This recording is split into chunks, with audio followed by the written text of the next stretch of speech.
Hello guys, नमस्ते। एक बार फिर से एचडीएम पाठशाला चैनल में हार्दिक स्वागत है। और हमारे टॉपिक चल रहे थे राजस्थान की प्रमुख सभ्यताएं। कौन सी? राजस्थान की प्रमुख सभ्यताएं चल रही थी, उसी को आगे बढ़ाते। और कालीबंगा पढ़ ली, गणेश्वर पढ़ ली, बालाथल पढ़ ली, नोहो पढ़ ली, रंगमहल पढ़ ली और जोधपुरा पढ़ ली। आज पढ़ेंगे, आज कौन कौन सी पढ़ेंगे? आज आज पढ़ेंगे गाइज, एक तो सुनारी सभ्यता पढ़ेंगे और एक सोंती सभ्यता पढ़ेंगे और एक बागोर सभ्यता पढ़ेंगे, ठीक है। और एक रेड सभ्यता पढ़ेंगे, ठीक है। तो शुरू करते हैं।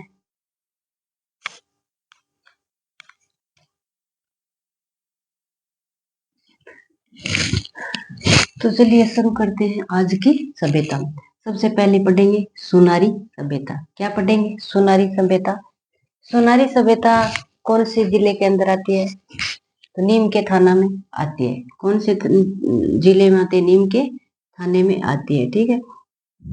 तो कल मैंने आपको 3 क्वेश्चन बताए थे। कितने क्वेश्चन बताए थे? उसको आंसर देना था आपको, तो उसका आंसर मैं ही दे देती हूँ कि एक तो रंगमहल हनुमानगढ़ जिले में पड़ती है, ठीक है। तो कालीबंगा भी हनुमानगढ़ जिले में पड़ती है। 1993 में उत्खनन किसका हुआ था? तो रंगमहल का हुआ था और बालाथल का हुआ था। एक पड़ी थी कोटपुतली बहरोड के अंदर। तो कोटपुतली बहरोड के अंदर गणेश्वर सभ्यता नीम के थाने में, और बेराट सभ्यता कौन से जिले में पड़ती है? बेराट सभ्यता नीम के थाने, और बेराट सभ्यता कोटपुतली बहरोड के अंदर पड़ती है। तो चलो शुरुआत करते हैं आज के हमारे टॉपिक को। तो सुनारी सभ्यता नीम के थाने में पड़ती है। क्या पड़ती है? पहले सीकर जिले में आता था नीम का थाना, अब रोपड़ जिला बन गया है, तो नीम के थाना में पड़ती है, ठीक है। और सुनारी सभ्यता एक लोहा युगीन सभ्यता मानी जाती है। क्या मानी जाती है? लोहा युगीन सभ्यता मानी जाती है, ठीक है। और सुनारी सभ्यता से लोहा प्राप्त सुनारी सभ्यता से लोहा प्राप्त करने की प्राचीन प्राचीन भट्टियां हैं। क्या है? प्राचीन भट्टियां हैं, ठीक है। भट्टियां मिली है। लोहा प्राप्त करने की प्राचीनतम भट्टियां मिली है। कहाँ से मिली है? सुनारी सभ्यता, ठीक है। और चावल प्राप्त करने कृषि व आखेट के साक्ष्य भी मिले। और क्या मिले है? सुनारी सभ्यता से चावल प्राप्त करने और कृषि और आखेट के साक्ष्य भी मिले, ठीक है। अब है सोंती सभ्यता। क्या है? सोंती सभ्यता। तो सोंती सभ्यता गाइज बीकानेर जिले के अंदर आती है। कौन से जिले के अंदर आती है? बीकानेर जिले के अंदर आती है। और सोंती सभ्यता को किस नाम से जाना जाता है? तो सोंती सभ्यता को कालीबंगा प्रथम के नाम से जाना जाता है। क्या जाना जाता है? सोंती सभ्यता को कालीबंगा प्रथम के नाम से जाना जाता है। सोंती से खुदाई अमलानंद घोष के नेतृत्व में हुई थी। सोंती की खुदाई किसके नेतृत्व में हुई? पूछ ले, सोंती की खोज या खुदाई किसके नेतृत्व में हुई थी? तो अमलानंद घोष के नेतृत्व में हुई थी, और अमलानंद घोष ने कालीबंगा की खोज की थी, ठीक है। ये प्राक हड़प्पा स्थल है। क्या है ये? सोंती सभ्यता कौन सा स्थल है? तो प्राक हड़प्पा स्थल माना जाता है। और कालीबंगा को हड़प्पा की तीसरी राजधानी भी मानी जाती है। किसने मानी थी? दशरथ शर्मा ने मानी थी, ठीक है। अब आगे बढ़ते हैं भीलवाड़ा, अरे सॉरी, बागोर सभ्यता। क्या पढ़ते हैं? बागोर सभ्यता। तो बागोर सभ्यता कौन से जिले में पड़ती है? तो बागोर सभ्यता भीलवाड़ा जिले के अंदर पड़ती है। कहाँ पड़ती है? भीलवाड़ा जिले के अंदर पड़ती है। और ये कोठारी नदी के किनारे स्थित है। कहाँ है? कोठारी नदी के किनारे स्थित है। और बागोर सभ्यता का उत्खनन किसने किया था? उत्खनन किया था वीएन मिश्र ने किया था। किसने किया था? बागोर सभ्यता को उत्खनन किसने किया था? वीएन स्मिथ ने किया था। किसने किया? वीएन मिश्र ने किया था। ठीक है। और भागोर सभ्यता से पशुपालन के प्राचीनतम साक्ष्य मिले।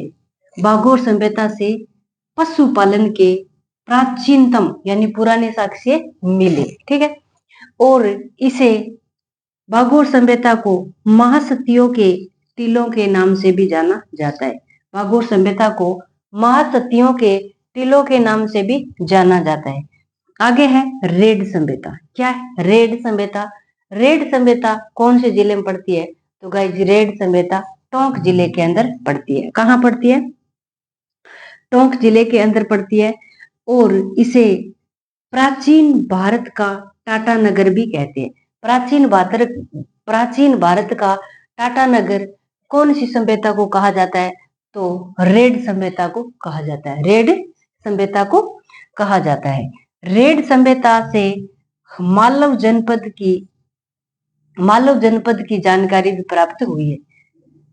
रेड सभ्यता से किसकी जानकारी प्राप्त हुई है? मालव सभ्यता की जानकारी भी, मालव जनपद की भी जानकारी प्राप्त हुई है।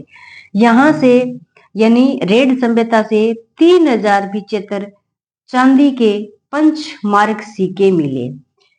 रेड सभ्यता से क्या मिला है? 3075 चांदी के पंचमार्क सिक्के भी मिले हैं। ठीक है।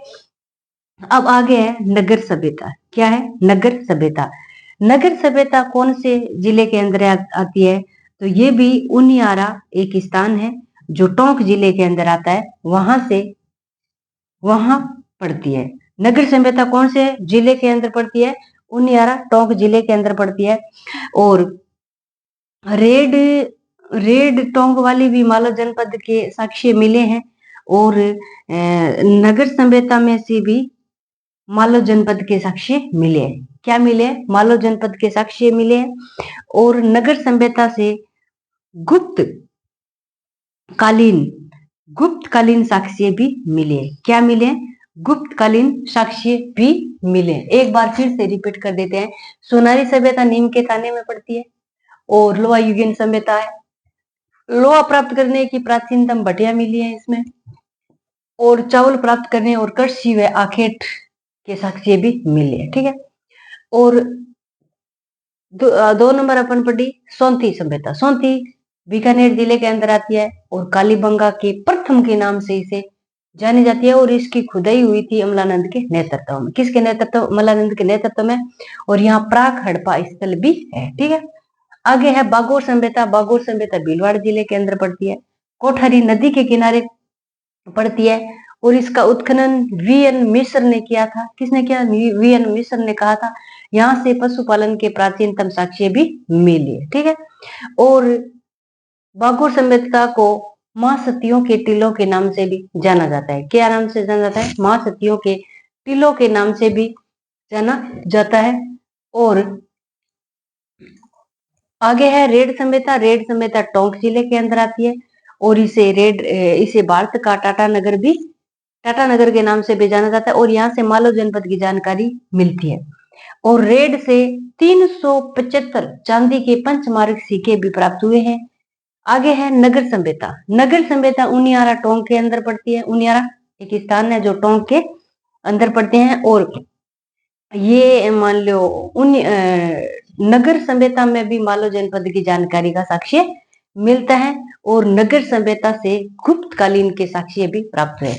आज के लिए गाइस इतना ही। कल फिर मिलेंगे एक नए सभ्यता के साथ। तब तक के लिए जय हिंद, जय भारत और जय भीम, जय संविधान।